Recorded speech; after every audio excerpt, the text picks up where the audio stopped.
అని కూడా ఒక విధానం ఉంటుంది. కేసీఆర్ గారి విధానం రైతు అభివృద్ధి అయితే, ఆ రోజు రాజశేఖర రెడ్డి గారి యొక్క ప్రభుత్వ విధానం ఉచిత కరెంటు రైతులు ఉంటుండే. విచిత్రంగా ఈ ప్రభుత్వం ఒక విధానం కేటీఆర్ని ఎట్లా అరెస్ట్ చేయాలనేది ఒకటే ఒక విధానంతో ఈరోజు కాంగ్రెస్ పార్టీ ప్రభుత్వం ముందరికి నడుస్తున్నది. అటువంటి కాంగ్రెస్ పార్టీకి పగటిపూత మేలుకున్నప్పుడే పీడకలలు యాద్ చేస్తున్నటువంటి మా అన్న కేటీఆర్ గారిని మాట్లాడాలని చెప్పి నేను కోరుకుంటున్నాను. జై తెలంగాణ. అందరికీ నమస్కారం. పెద్దలు, గౌరవనీయులు, రాష్ట్ర మాజీ మంత్రివర్యులు, అదేవిధంగా ఈరోజు తన పోరాట పటిమతో మా అందరిలో కూడా కొత్త ఉత్సాహాన్ని నింపుతున్న మా అక్క శ్రీమతి సబితా ఇంద్రారెడ్డి గారు, గౌరవనీయులు పెద్దలు రాష్ట్ర హోంశాఖ మాజీ మంత్రివర్యులు అన్నగారు మొహమ్మద్ మహమూద్ అలీ గారు, మా తమ్ముడు, తప్పకుండా రాజేంద్ర నగర్ నియోజకవర్గాన్ని భవిష్యత్తులో ఉజ్వలంగా అభివృద్ధి బాటలో ముందుకు తీసుకుపోయే అద్భుతమైన నాయకుడు మా తమ్ముడు పట్లోళ్ళ కార్తిక్ రెడ్డి గారు, గౌరవనీయులు మణికొండ మున్సిపాలిటీలో బీఆర్ఎస్ పార్టీ అధ్యక్షులు సోదరులు సీతారాం ధూళిపాల గారు. మీరు మా అన్నగారిని మీకు పరిచయం చేయడం మర్చిపోయినాను.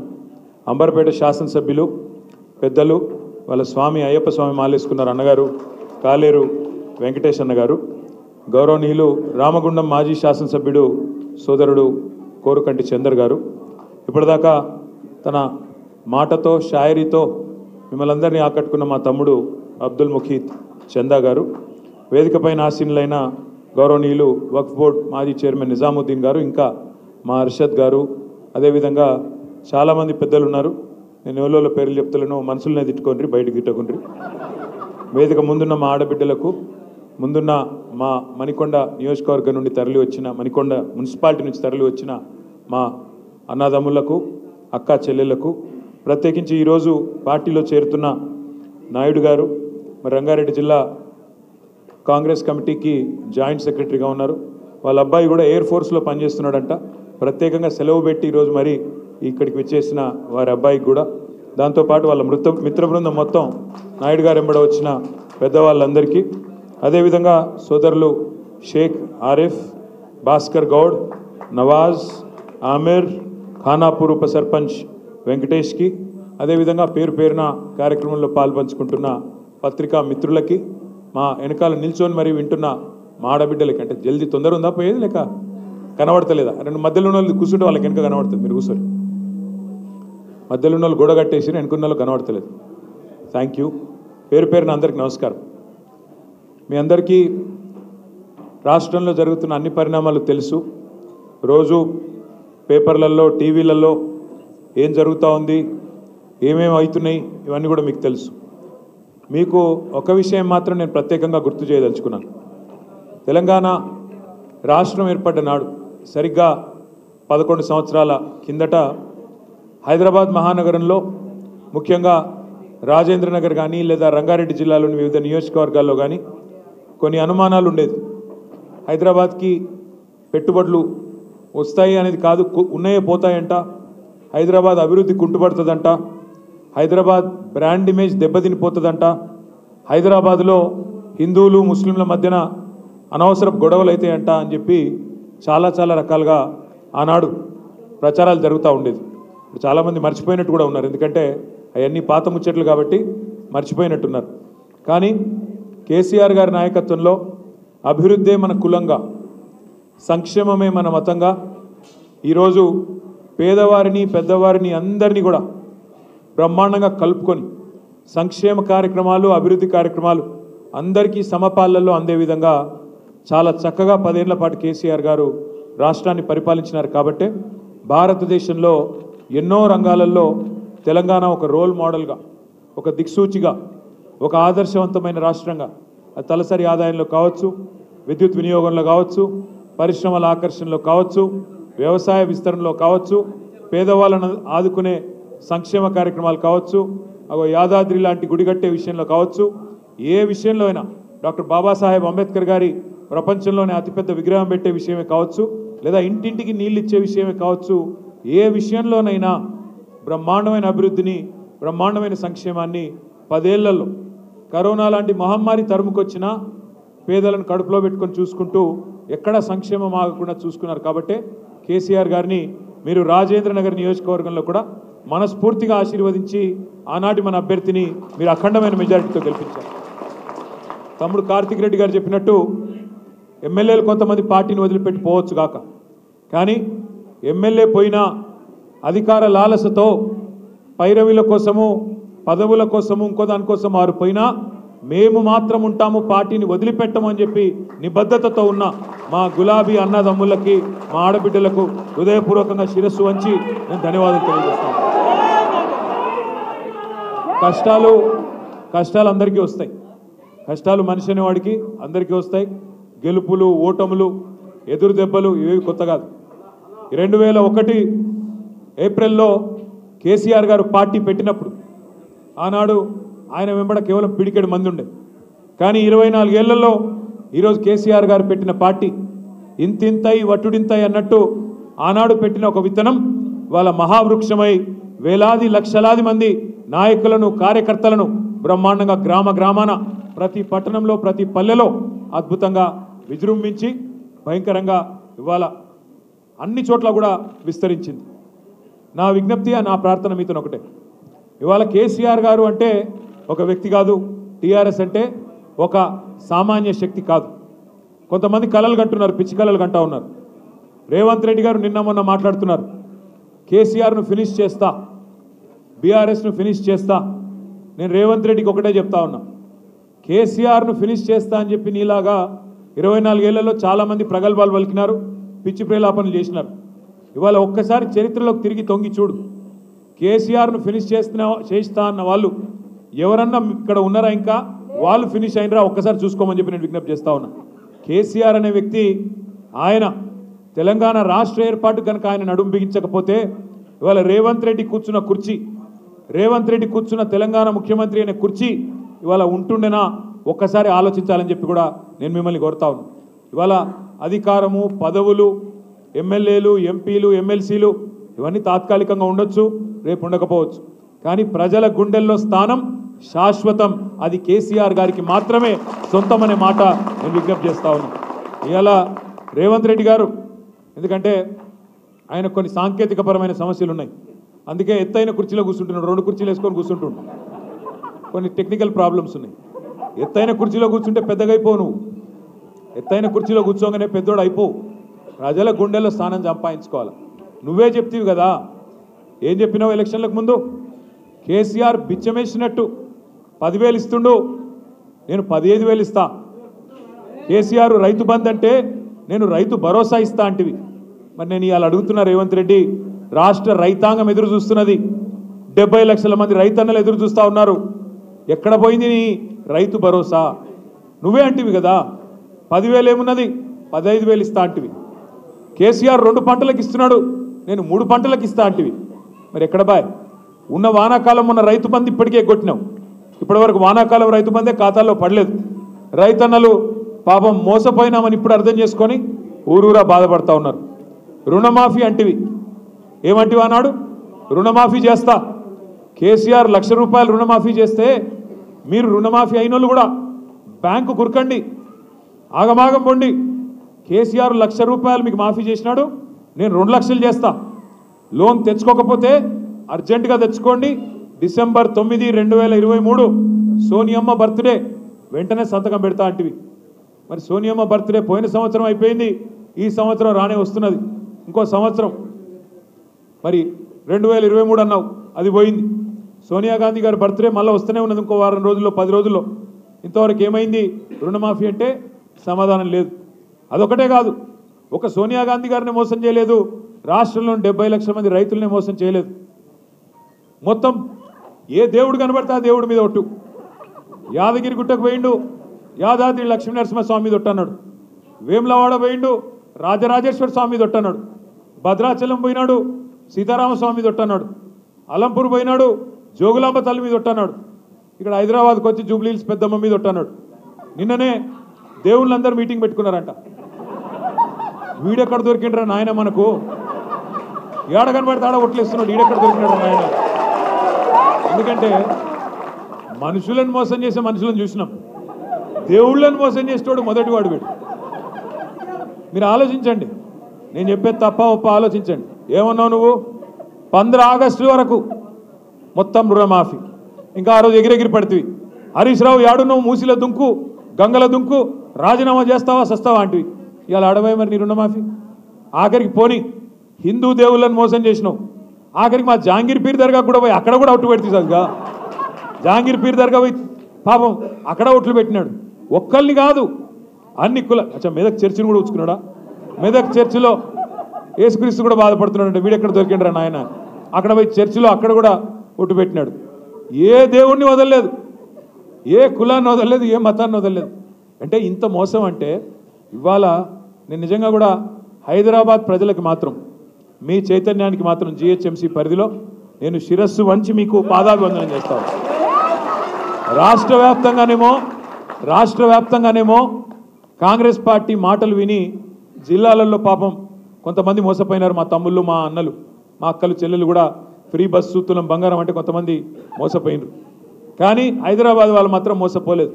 ఎందుకంటే కాంగ్రెస్ను చూసి వీళ్ళ మాటలు తెలుసు కాబట్టి, వీళ్ళ వ్యవహారం తెలుసు కాబట్టి రాజేంద్ర నగర్ కానీ, శేర్లింగంపల్లి కానీ మొత్తం 24 నియోజకవర్గాలు ఉంటే జిహెచ్ఎంసీ పరిధిలో ఒకటంటే ఒక్క సీటు కూడా కాంగ్రెస్కి ఇవ్వకుండా మీ చైతన్యాన్ని మీరు మాత్రం చూపెట్టినారు.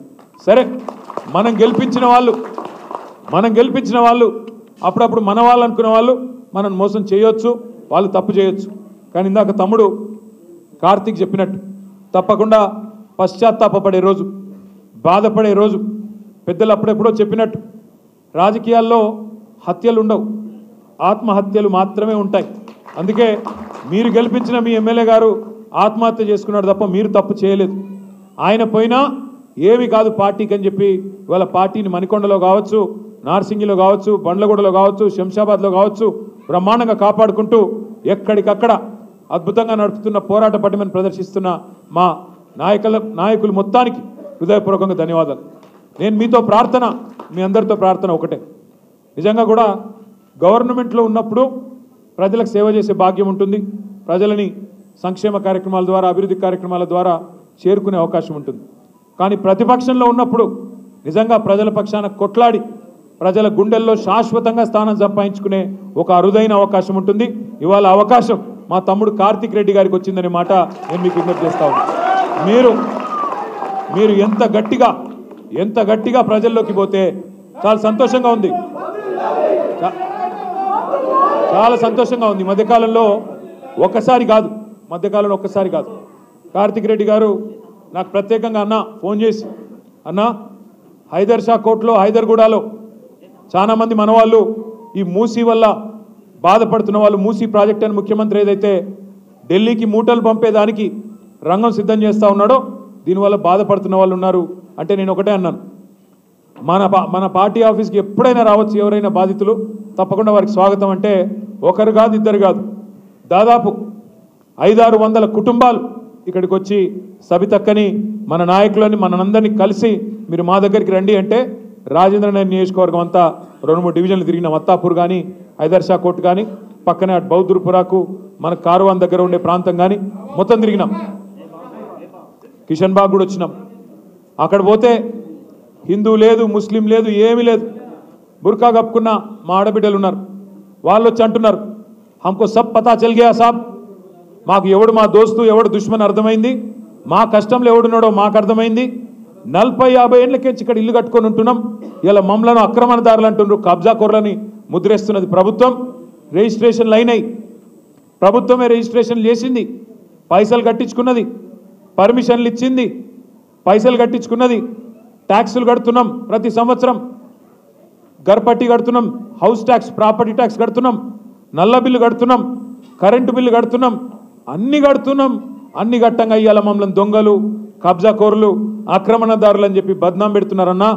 ఒక్కొక్క ఇల్లు విలువ 2 కోట్లు 3 కోట్లు ఉంటుంది. ఎందుకంటే హైదరాబాద్లో 60 గజాలు 50 గజాలు ఉన్నా ఇక్కడ బంగారం లాంటి భూమి, ఇక్కడ బంగారం లాంటి మరి మట్టి, అట్లాంటిది ఇవాళ అది ఇడిచిపెట్టి అది కూలగొడతాం.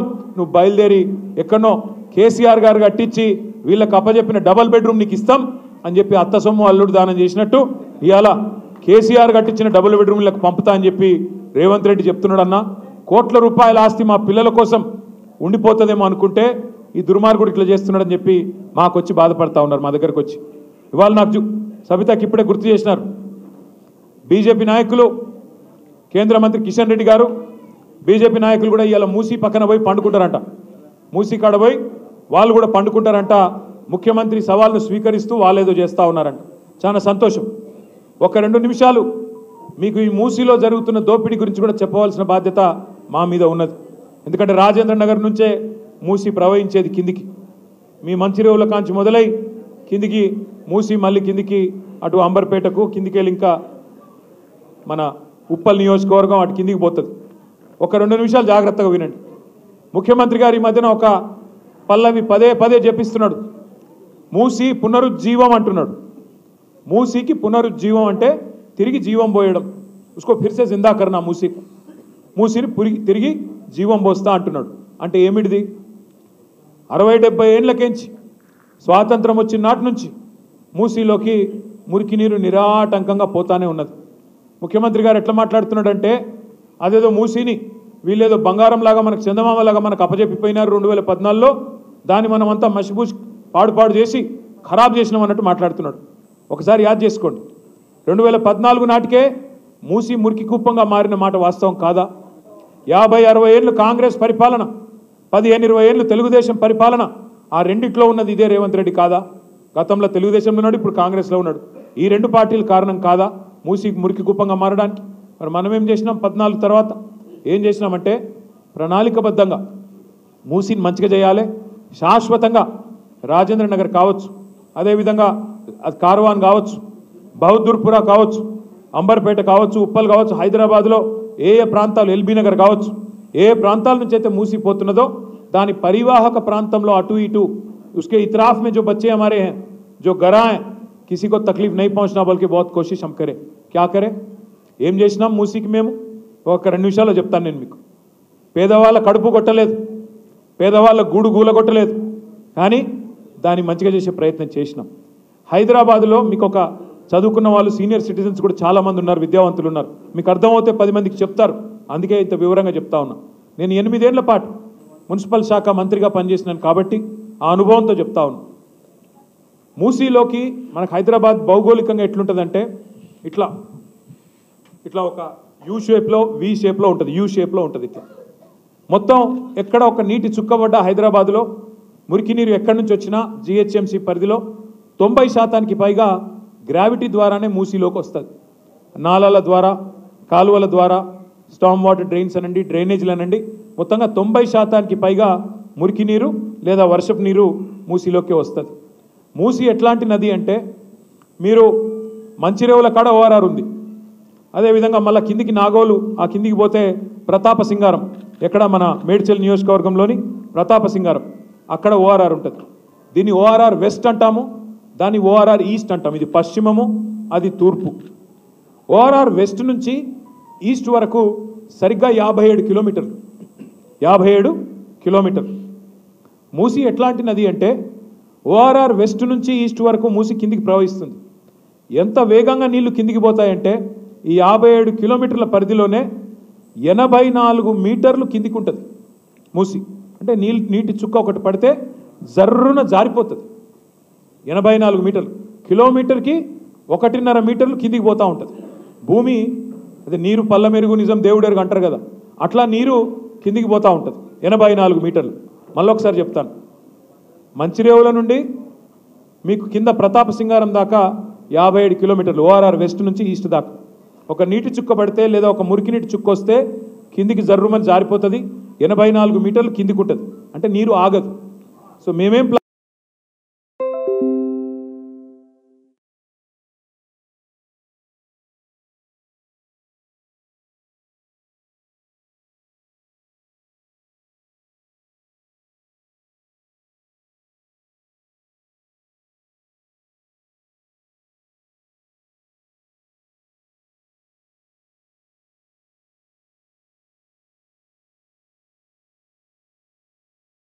ప్లాన్ చేసినామంటే ఆనాడు హైదరాబాద్లో ప్రతిరోజు ఇన్ని లక్షల మంది ఇండ్లు ఉన్నాయి, 25-26 లక్షల ఇండ్లు ఉన్నాయి.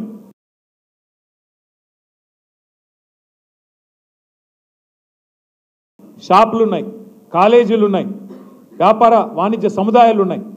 ఈ అన్నింటిలోంచి ఉత్పత్తి అయ్యే మురికి నీరు ఎంత అంటే రోజుకి 2000 MLD. 2000 MLD అంటే ఒక MLD అంటే 1 million litres per day. Million అంటే 10 లక్షలు అంటే 2000 మిలియన్ లీటర్ల 2000 MLD అంటే 20 కోట్ల లీటర్ల మురికి నీరు. 20 కోట్ల లీటర్ల మురికి నీరు రోజు హైదరాబాద్లో ఉత్పత్తి అవుతుంది.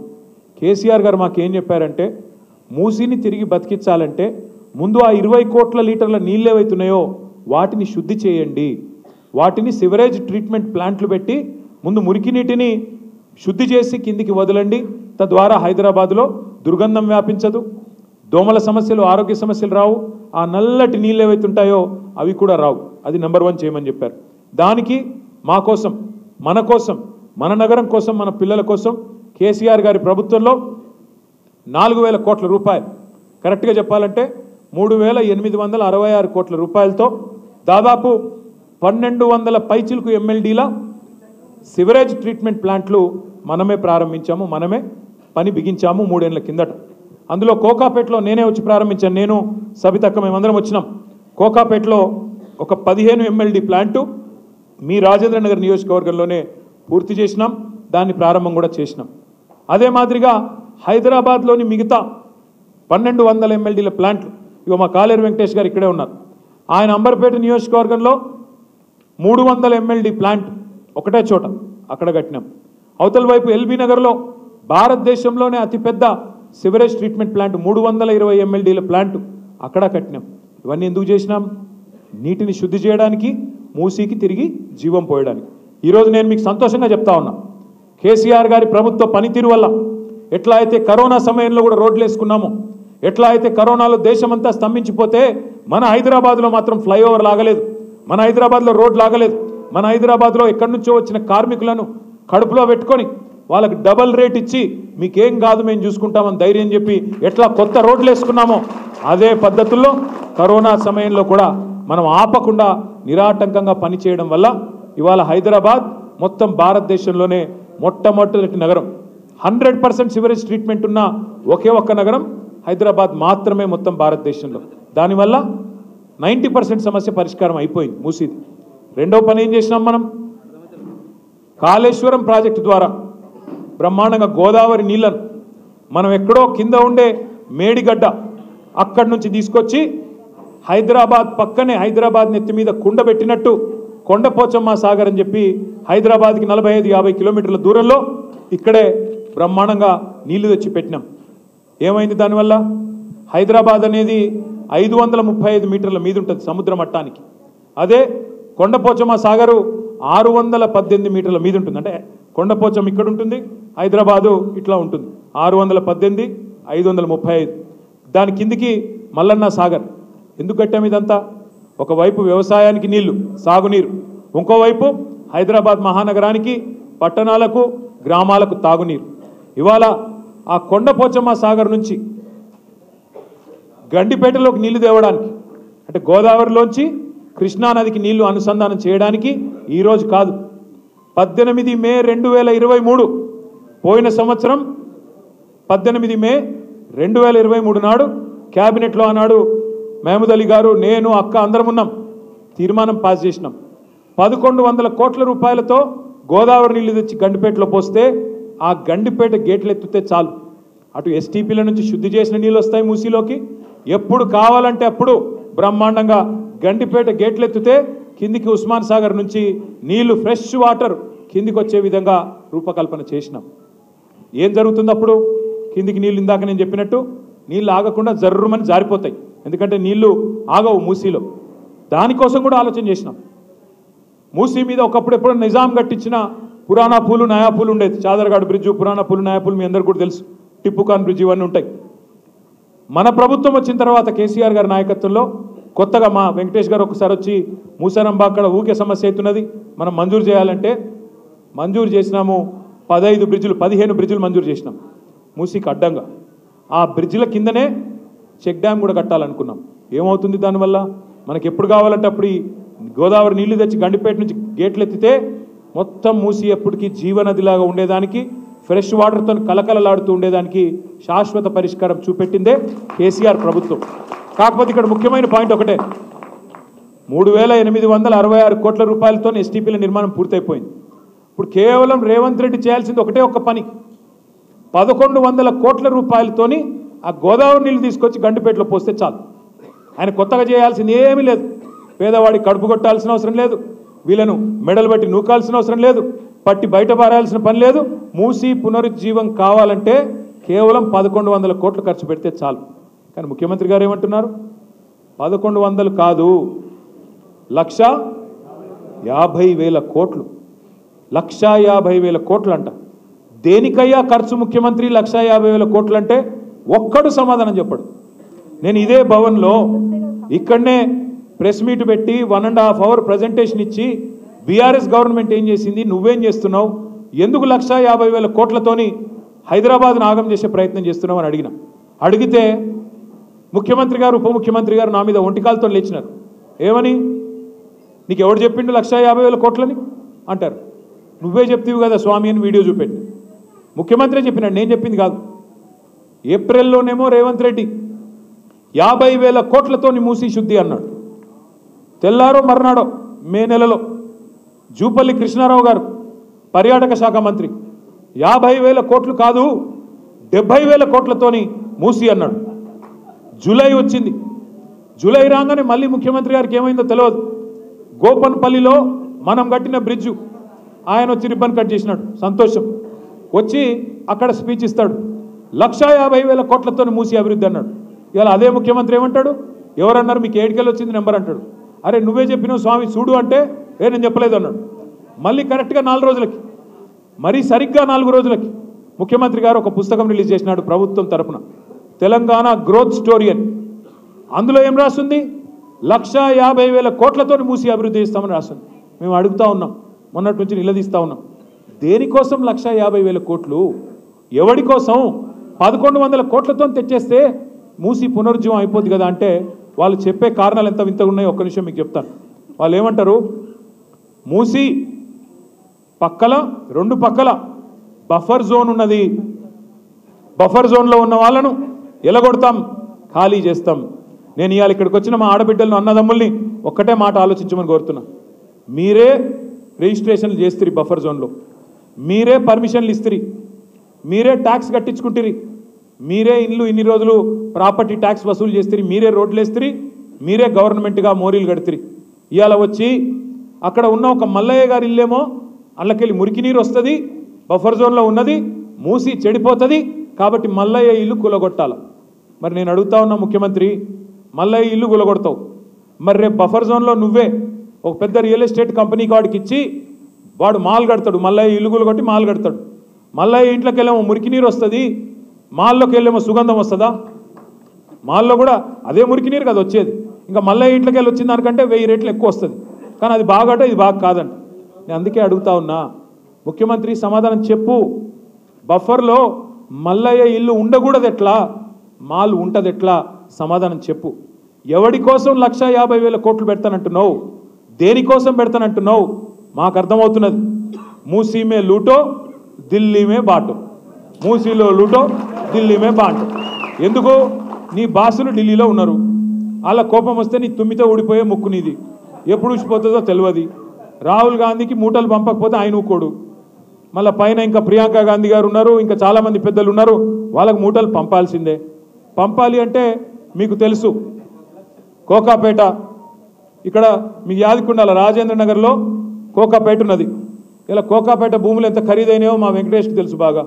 ఖానాపూర్లకు, కోకాపేటలకు, నార్సింగోళ్లకు, మణికొండలకు మీకే తెలుసు భూముల విలువ ఆనాడు ఎంత, 2014లో ఈరోజు ఎంత. అయితే విచిత్రం ఏంటంటే మాకు ఎక్కడ ఆశ్చర్యం అనిపిస్తుంది అంటే, కోకాపేటలో ఆనాడు కొన్ని భూములు నియోపోలిస్ అని పెట్టి దాన్ని ఆ మూవీ టవర్స్ పక్కన డెవలప్మెంట్ చేసి, గతంలో కాంగ్రెస్ ప్రభుత్వం కూడా వేలం వేసింది, గోల్డెన్ మైల్ అనే పేరిట అప్పుడు వాళ్ళు ఆక్షన్ పెట్టినారు రాజశేఖర రెడ్డి గారి టైంలో.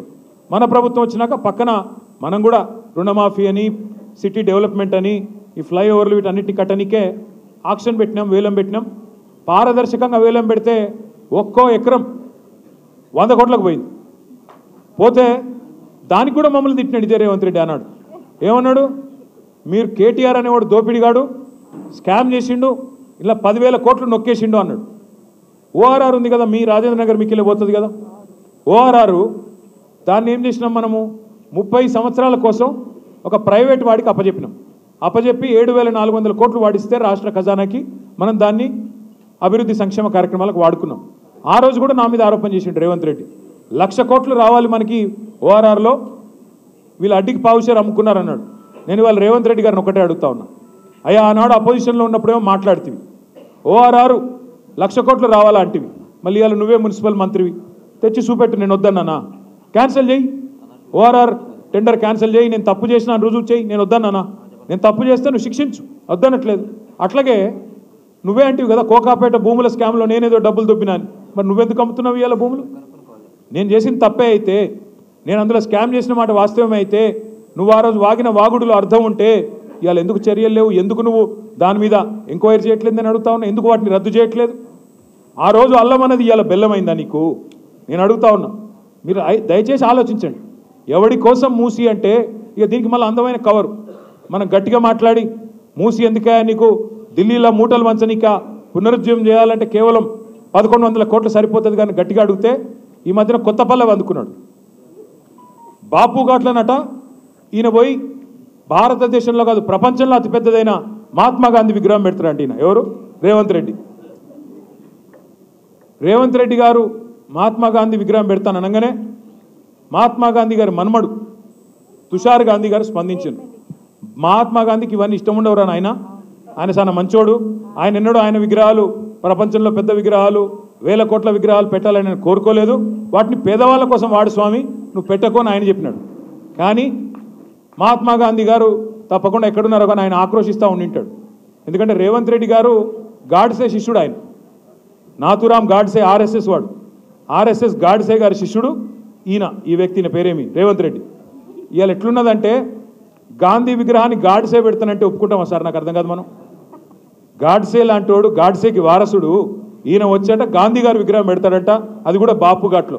రేవంత్ రెడ్డి గారికి నేను ఒకటే చెప్తా ఉన్నా, నువ్వు గాంధీ విగ్రహాన్ని అడ్డం పెట్టుకొని మూసీ ప్రాజెక్టు అని దానికి కలరింగ్ ఇచ్చి మళ్ళీ దానిలో కూడా రేట్లు పెంచి దానిలో కూడా డబ్బులు దొప్పుకుంటానంటే ఇది సమంజసం కాదు. మహాత్మా గాంధీని అడ్డం పెట్టుకొని శిఖండిలాగా నువ్వు వెనకాల ఉండి రాజకీయం చేస్తానంటే మంచిది కాదు. తప్పకుండా ప్రజలకు వాస్తవాలు తెలుస్తూ ఉన్నాయి. మూసీ విషయంలో జరుగుతున్న దోపిడీ, పేదవాళ్లకు ఇబ్బందులు పెట్టే అంశంలో ఈ రాష్ట్రంలో ఒకసారి చూడండి ఏం జరుగుతూ ఉంది. మూసీలో దోపిడీ, మూసీకేమో 1,50,000 కోట్లు ఉన్నాయంట ముఖ్యమంత్రి కాడ, కానీ ఆడబిడ్డలకి తులం బంగారం ఈయనకి పైసలు లేవు, ముసలోళ్ళకి 4,000 రూపాయలు పెన్షన్ అన్నావు దానికి పైసలు లేవు, రాష్ట్రంలో రైతు బంధుకు పైసలు లేవు, రాష్ట్రంలో రుణమాఫీకి డబ్బులు లేవు, హోంగార్డులకు జీతాలు ఇవ్వనికే టైం లేవు, బతుకమ్మ చీరలకు పైసలు లేవు, అదేవిధంగా రంజాన్ తోఫాకు పైసలు లేవు, క్రిస్మస్ గిఫ్ట్కు పైసలు లేవు. కానీ మూసీకి మాత్రం 1,50,000 కోట్లు మాత్రం ఉన్నాయి. 1,100 కోట్లతో అయిపోయే మూసీలోనేమో 1,50,000 కోట్లు పోయాలి. మేము కాళేశ్వరం కట్టినప్పుడు ఇదే ముఖ్యమంత్రి ఏమన్నాడు, కాళేశ్వరంతోన ఒక పంటకి 45 లక్షల ఎకరాలకు నీళ్ళు ఇవ్వచ్చు, 2 పంటలు చూసుకుంటే 90 లక్షల ఎకరాలకు నీళ్ళు ఇవ్వచ్చు. మరి నేను అడుగుతున్నా ముఖ్యమంత్రి గారిని, మూసీతోని మురిసే రైతులు ఎంతమంది? మూసీతోని సాగులోకి వచ్చే ఎకరాలెన్ని? ఎన్ని లక్షల ఎకరాలకు నీళ్ళు వస్తాయి చెప్తావా? మూసీతోని వచ్చే పరిశ్రమలెన్ని? మూసీతోని వచ్చే ఐటీ కంపెనీలన్నీ? మూసీతో నువ్వు చేసే రియల్ ఎస్టేట్ వెనకాల ఎవరి లాభం ఉన్నది? ఈ ఢిల్లీకి మోసే మూటల వెనుక ఎవరి ప్రయోజనాలు ఉన్నాయి చెప్పాలని చెప్పి నేను కోరుతా ఉన్నా. వాళ్ళ సంతోషం, బీజేపీ పార్టీ నాయకులు కూడా గొంతిప్పుతా ఉన్నారు, వాళ్ళు కూడా మాట్లాడుతున్నారు, మూసీ పక్కనే పండుకుంటామంటున్నారు. వాళ్ళకు కూడా నేను విజ్ఞప్తి చేస్తా ఉన్నా, మాట్లాడండి, గట్టిగా అడగండి. 1,50,000 కోట్లు ఎవరు అబ్బసొత్తు అని చెప్పి ఖర్చు పెడుతున్నాడు ముఖ్యమంత్రి, అడగమని చెప్పి నిలదీయమని చెప్పి వారిని కూడా అడుగుతా ఉన్నా. కానీ అడగడంతోనే ఆగిపోకండి. ముఖ్యమంత్రి గారు దోపిడీ చేస్తున్నాడని ప్రధానమంత్రి మాట్లాడతాడు, ముఖ్యమంత్రి గారు దోపిడీ చేస్తున్నాడని ప్రధానమంత్రి గారు మాట్లాడుతున్నారు. నిన్న మొన్న నేను మహారాష్ట్రలో చూసిన ప్రధానమంత్రి చెప్తున్నాడు, అక్కడ తెలంగాణ ఆజ్ కాంగ్రెస్ కి షాహీ పరివార్ కే లియే ఏటీఎం బన్ గయా, తెలంగాణ ఏటీఎం అయిపోయింది కాంగ్రెస్ పార్టీకి అని ప్రధానమంత్రి నరేంద్ర మోడీ గారు మాట్లాడుతున్నారు. ప్రధానమంత్రి గారిని అడుగుతా ఉన్నా, తెలంగాణ ఏటీఎం అయిపోతే మరి మీరేం చేస్తున్నారు స్వామి? మీరెందుకు కాంగ్రెస్ దోపిడీని ప్రశ్నిస్తలేరు? అమృతం అమృత్ స్కామ్లో అమృతం రేవంత్ రెడ్డి గారి బావమరిదికి అర్హత లేని కంపెనీకి 1137 కోట్ల రూపాయల టెండర్ ఇస్తే మేము పోయి షికాయత్ చేస్తే ఢిల్లీలో దాని మీద సమాధానం రాదు. 1,50,000 కోట్ల దోపిడీ మూసిలో జరుగుతోంది. డిపిఆర్ లేకుండానే ఇండ్లు గులగొడుతున్నాడు. డిపిఆర్ లేకుండానే 1,50,000 కోట్లని మాట్లాడుతున్నాడు. ఇది దోపిడీ కాదా, డే లైట్ రాబరీ కాదా అని మేము అడిగితే సమాధానం రాదు. అదే మాదిరిగా ఆర్ఆర్ ట్యాక్స్, ఇది కూడా నేను అంట్లా, ప్రధానమంత్రి గారే అన్నారు మొదలు. RRR అని ఆ మధ్యన సినిమా వచ్చింది, నాటు పాటున్న దానిలో యాదుకుందా, అట్లాగే ఈయన కూడా నాటు కొట్టుడు కొడుతున్నాడు. ఆ RRR కలెక్షన్ కంటే ఈయన ఆర్ఆర్ కలెక్షన్ ఎక్కువైపోయింది అని ప్రధానమంత్రి గారే స్వయంగా చెప్పినారు. చెప్పిన తర్వాత ఈ రోజు వరకు కూడా యాక్షన్ లేదు. వీళ్ళ దోపిడీ మీద చర్యలు లేవు.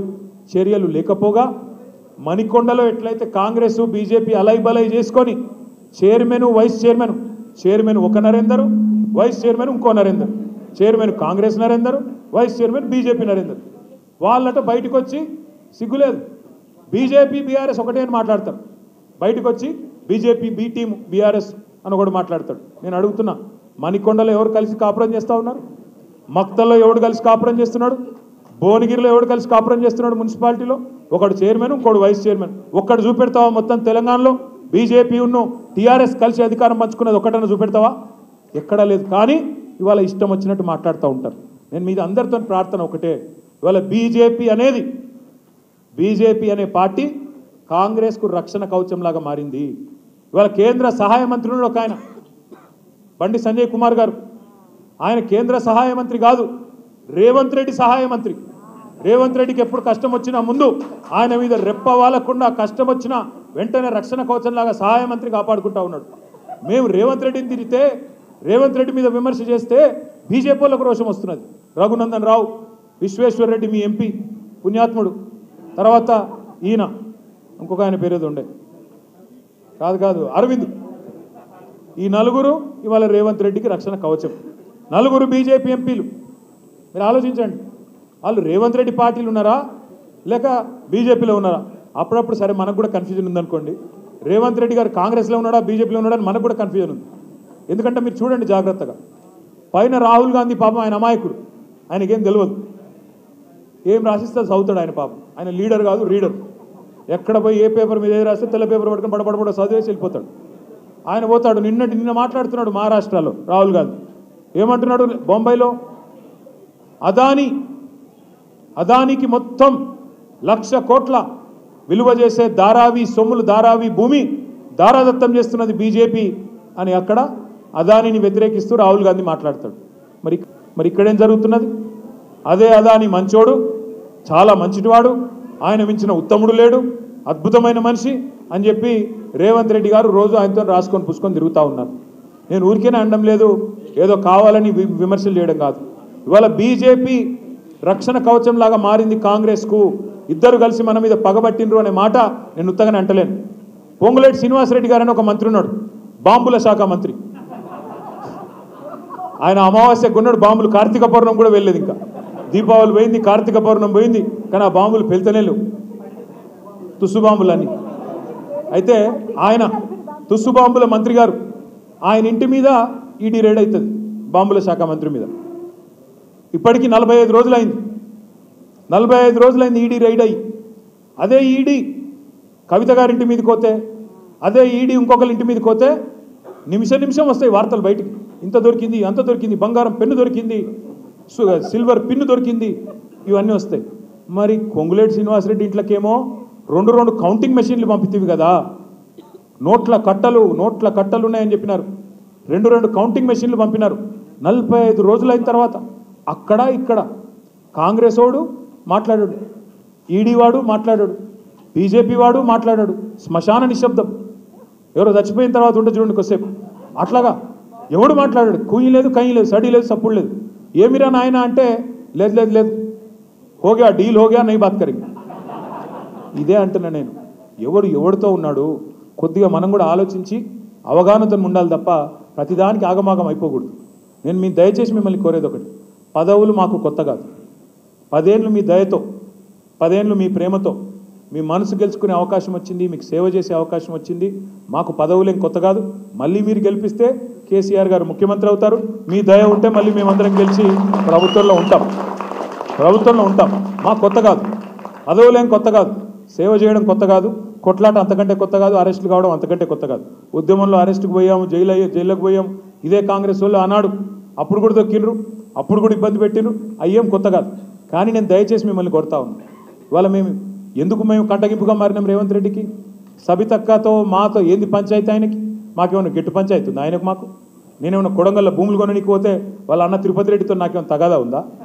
ఏమిలే, నాకేమన్నా కొడంగల్లో భూమి లేదు, ఏమి లేదు. కానీ ఎక్కడొస్తుంది పంచాయతీ? కొడంగల్లో నువ్వు పేదవాళ్ళ భూములు ఎందుకు గుంజుకుంటున్నావు? అక్కడ గిరిజనుల మీద ఎందుకు దౌర్జన్యం చేస్తున్నావు? అక్కడ ఎందుకు 60-70 లక్షల ఎకరం విలువ చేసే భూమిని 10 లక్షలకు గుంజుకుంటున్నావు? ఇక్కడ ఫార్మాసిటీ రద్దెందుకు అంటున్నావు? అక్కడ ఫార్మాసి విలేజ్ ముద్దెందుకు అంటున్నావు అని మేము అడిగితే ఆయన కోపం వస్తున్నది. మూసీలో 1100 కోట్లతో అయిపోయేదానికి 1,50,000 కోట్లు ఎందుకు ఖర్చు పెడుతున్నావు అంటే కోపం వస్తున్నది. రైతు బంధు ఎగ్గొడుతున్నావు, దీనికి పైసలు లేవు. స్కూటీలు ఇస్తా అన్నావు, దానికి పైసలు లేవు. తులం బంగారానికి పైసలు లేవు, దేనికి పైసలు లేవు. అక్కడ మాత్రం మూసీలో 1,50,000 కోట్లు ఎవరి కోసం పోస్తున్నావు అంటే కోపం వస్తున్నది. అర్హత లేని బావమరిది కంపెనీకి 1,100 కోట్ల రూపాయలు ఎట్లిచ్చినావు, ఎవడు అప్పసొమ్మని ఇచ్చినావు అంటే కోపం వస్తున్నది. పొంగులేటి శ్రీనివాసరెడ్డి గారు బాంబుల శాఖ మంత్రి, ఆయన ఇంటి మీద ఈడీ రైడ్ అయింది, ఎందుకు ఏం దొరికిందో చెప్తలేరు అంటే కోపం వస్తున్నది. ఆ కోపమంతా మమ్మల్ని ఏదో కేసులు పెట్టి గొంతు నొక్కి లోపల వారేస్తే మాట్లాడేటోడు ఉండడు అని అనుకుంటా ఉన్నారు. కానీ నాకైతే ఇవాళ మీ మణికొండ వాళ్ళని చూసిన తర్వాత అనిపిస్తున్నది, మేము జైల్లోకి పోతే ఒక్క మణికొండ నుంచే నాకు తెలిసినంత వరకు 10,000 మంది తయారవుతారు. తప్పకుండా రేవంత్ రెడ్డి భరతం పడతారు. కూర్చున్న కాడ నిలదీసే శక్తులు, నిలదీసే కేసీఆర్లు, నిలదీసే మా సబితక్కలు ఎంతోమంది ఉన్నారు. మాకు ఆ భయం లేదు. మేము మిమ్మల్ని కోరేది ఒకటి, ఇంకా పోరాటం అయిపోలేదు, ఇప్పుడే ప్రారంభమైంది. 4 ఏళ్ళు ఉన్నది ఈ దౌర్జన్యం, ఈ రౌడీ రాజ్యం. వీళ్ళని తట్టుకోవాలా, నిలబడాలా, ప్రజలను అప్రమత్తం చేస్తూనే ఉండాలా. అడగాల మీ ఎమ్మెల్యే గారిని అడగాల, మణికొండకు వస్తే ఎందుకోసం పోయినవయ్యా అని అడగాల, ఏం తెచ్చినావు అని అడగాల, ఏమిటి కోసం పోయినావు, బీఆర్ఎస్ పార్టీ చేసిన దానికంటే ఈయన ఏమి ఎక్కువ చేస్తాడు, దేనికోసం పోయినావు అని అడగాల. వ్యక్తిగత స్వార్థం కోసం పోయినావా, ఏమన్నా భూముల పంచాయతీలు సాల్వ్ చేసుకోవడానికి పోయినావా, ఆ రియల్ ఎస్టేట్ సామ్రాజ్యంలో నీకు కూడా వాళ్ళు ఇసిరే ఎంగిలి మెతుకుల కోసం పోయినావా, దేనికి కోసం పోయినావా అనే మాట స్పష్టంగా అడగాలి. ఒకవేళ అభివృద్ధి కోసం పోయినా అంటే శేర్లింగంపల్లి ఎమ్మెల్యే అదే చెప్తా ఉన్నాడు, అభివృద్ధి కోసం పోయినా అంటున్నాడు. మాకు కొన్ని విచిత్రం అనిపిస్తాయి. ఇదే శేర్లింగంపల్లి ఎమ్మెల్యే గారు ఎన్నికలకు ముందు ఒక పాంప్లెట్ వేసినాడు, 9,500 కోట్ల రూపాయలతో అభివృద్ధి టీఆర్ఎస్ హయాంలో జరిగింది అన్నాడు. మరి నేను ఎమ్మెల్యే గారిని అడుగుతా ఉన్నా, మీ ప్రకాష్ గౌడ్ను కూడా అడుగుతున్నాను, 9,500 కోట్ల రూపాయలతో శేర్లింగంపల్లి అభివృద్ధి కేసీఆర్ చేస్తే మరి రేవంత్ రెడ్డి నాయకత్వంలో పోయినావు కదా, నువ్వు గెలిచి ఇక్కడ గెలిచి అక్కడ పోయినావు కదా, మరి అంతకంటే ఒక కనీసం 1000 కోట్లు ఎక్కువ తేవాలి కదా నువ్వు. 9,500 కేసీఆర్ ఇస్తే 10,500 కోట్లన్నా రేవంత్ రెడ్డి ఇస్తేనే కదా నువ్వు అభివృద్ధి కోసం పోయినట్టు. రాజేంద్ర నగర్ ఎమ్మెల్యే కూడా అదే దానికి లోబడి ఉండాలి కదా. ఏవి కాదట. ఇంకా విచిత్రం, ఆ ఖార్గే గారు ఉన్నారు, కాంగ్రెస్ పార్టీ అధ్యక్షుడు. ఆయన నిన్న మొన్న మహారాష్ట్రలో గొప్ప ఉపన్యాసం ఇచ్చినాడు, మహానుభావుడు.